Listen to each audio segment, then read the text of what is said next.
une primitive pour continuer le concours. Donc l'intégrande, ici, c'est la fonction f qui a t associe ln de 1 plus t carré. Alors comme le terme dans le log est toujours à valeur strictement positive, la composition est continue comme composée de fonctions continues. Donc cette fonction-là est continue sur R tout entier. Donc il s'agit de calculer l'unique primitive de cette fonction qui s'annule en 0. Cette fonction, elle est définie pour n'importe quelle valeur de x réelle. Donc on va supposer que x est réel dans toute la suite du calcul. Alors là, on est dans un cadre classique où on a la fonction logarithme sous l'intégrale.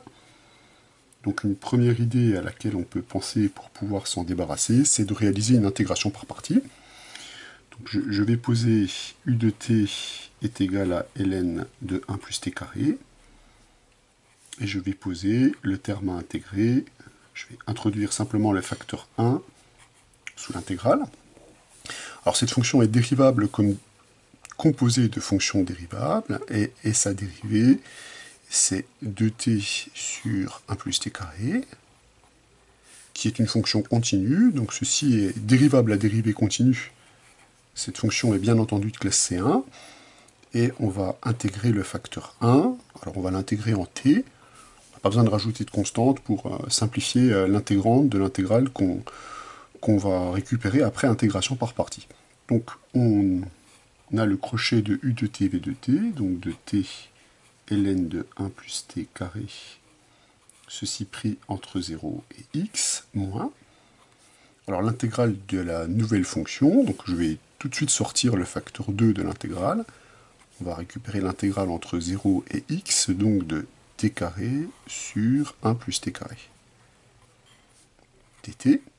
Alors on n'a plus qu'à s'occuper de l'intégrale qui reste, qui est l'intégrale d'une fraction rationnelle.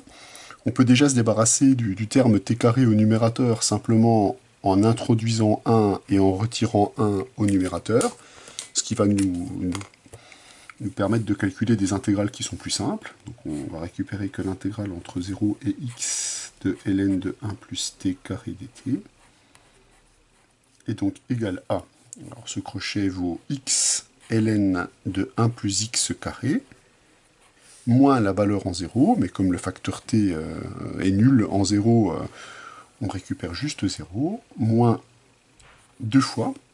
Alors en mettant les parenthèses ici, cette fraction elle est égale à 1 moins 1 sur t carré. Donc 1, on va pouvoir l'intégrer en x, et 1 sur 1 plus t carré s'intègre en arc-tangente. Donc ici, on va récupérer arc-tangente t, tout ça pris entre 0 et x. Ici, il s'agit plutôt de t que de x. Corriger. Hop. Donc on récupère à cela. On n'a plus qu'à calculer le crochet. Donc x ln de 1 plus x au carré, moins 2 multiplié par x moins arc-tangente de x, moins la valeur du crochet en 0, mais ce terme-là est nul, et ce terme-là est nul, puisque arc-tangente de 0 est égal à 0. Donc le calcul final de cette primitive